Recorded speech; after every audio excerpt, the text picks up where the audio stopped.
and welcome back to my channel. If you're new here, welcome. My name is Kathleen. I'm a realtor in Roanoke, Virginia, and I upload on all things real estate. So make sure you hit that subscribe button right down there. I promise you won't regret it.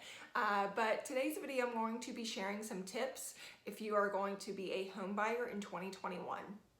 Now, if you were a home buyer in 2020, you probably had quite the experience, right? There was low inventory, so that meant a lot of the houses that were available were getting multiple bids. And that kind of looks like that's going to be the trend in 2021 as well. So I'm going to be sharing some tips to help you stand out if you are a buyer in 2021.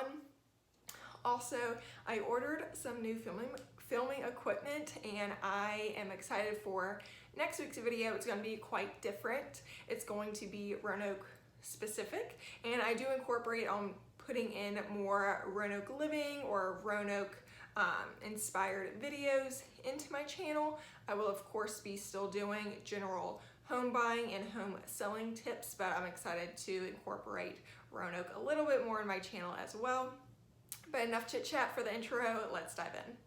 Rates are still low right now, which is great if you are a buyer. However, inventory is still low. So that means there's multiple bids on the same house, and inevitably that means the price is going to go up, right? And when a seller is looking at multiple offers, of course, money's going to be probably the heavy swing factor. It's just how it is. But don't be fooled, there are multiple ways to help you stand out, and I'm going to be sharing 5 of those tips today. Tip number 1 is make it a clean offer. Now, what do I mean by clean? I mean, don't add a bunch of hoops for the seller to jump through or have them wait on you for something. For example, when you put in an offer, it is really great to have your pre-qualification or pre-approval letter included with the rest of the paperwork and not have to wait, the next day or 2 days to get that letter from your lender. Because when you are going in with a bunch of other offers, you want to have that pre-qualification letter with the offer to show, hey, I'm serious, I've been approved for this amount, let's get this thing going, right? And also, still make sure that you're putting in necessary things in your offer to help protect you. For example, a home inspection. Always get a home inspection. Tip number 2, present your best offer. Because in a market like today, it's really not uncommon for a home to be listed and under contract within the same 24 to 48 hours. So don't waste your time on trying to get the deal of the century and possibly lowballing on a home, especially when you know that it's worth more than that lowball offer, and also when there's multiple bids on the home.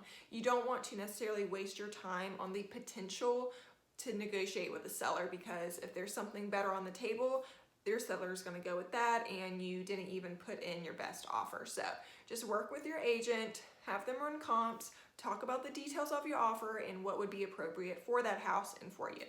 Tip number 3, ask questions up front, not after you send over your offer, because when there are multiple bids on a home, the seller is probably going to be slightly overwhelmed by looking at all the details of the offer when they're looking at it with their agents.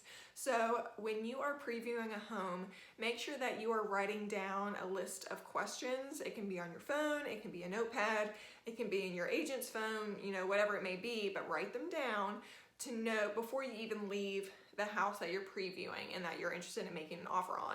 That way, the time in between leaving the showing and writing up your offer, your agent is working on getting those answers for you. Because when the seller is looking at all the different offers, they don't necessarily want to be sidetracked in answering your questions.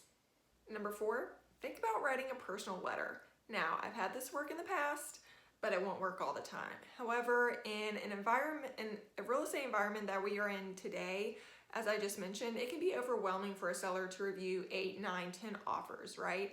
So I think when you really love the home and you really see yourself and your family growing there, I think by adding that personal letter, it brings back a little bit of a human aspect to it, and it may help you stand out just a little bit more. Last but not least is tip number 5, and that is to know when to walk away. Because, and I don't want to sound negative when I say this, but sometimes the house just isn't worth it. The house isn't worth it. I said it.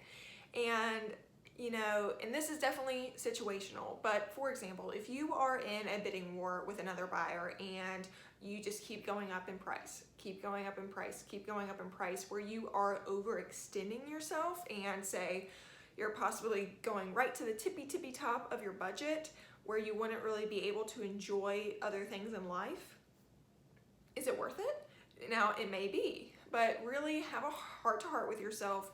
Work with your agent, see what's appropriate for the house, what's appropriate for you, and make the best decision. And, you know, at the end of the day, there will always be another house, but definitely work through it with your agent, look at what's appropriate for you. And those are my tips if you are looking to buy in 2021 with the market that we are in today. I hope you found these helpful. If so, make sure you give this video a big thumbs up. And just know that if you are a buyer right now and say you've lost out on a bidding war, or you're just simply having a hard time finding a home in your budget or anything like that, keep your head up. Continue to work with a trusted realtor, you know, talk things out, go over strategies, and eventually things will work out for you, I promise. But like I said, give this video a thumbs up if you enjoyed it. Follow me on my other socials, hit that subscribe button, do all of the things. I really appreciate it when you do that. It helps supports me and my business. So I hope you all have a great rest of your day, and I'll see you in the next one.